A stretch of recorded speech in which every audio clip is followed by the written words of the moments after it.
যা হালাল বেতন পান, কম দামের জিনিস খান, কচু শাক খান। হাসতেছেন আপনারা? আরে ভাই, কচু শাকে 100% ক্যালোরি। কচু শাক খান বেশি করিয়া। বিদেশি আপেল, আপেল তো আমার দেশে হয় না। বিদেশি আপেল বেশি না খাইয়া দেশের পেয়ারা খান। 2টা আপেলের সমান 1টা পেয়ারা। কোক 7 আপ ইহুদিদের পণ্য না খাইয়া 1টা ডাব খান।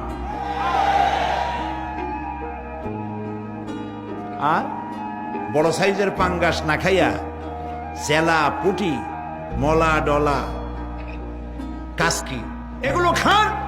কি হবে? এগুলোর মধ্যে রয়েছে ফসফরাস।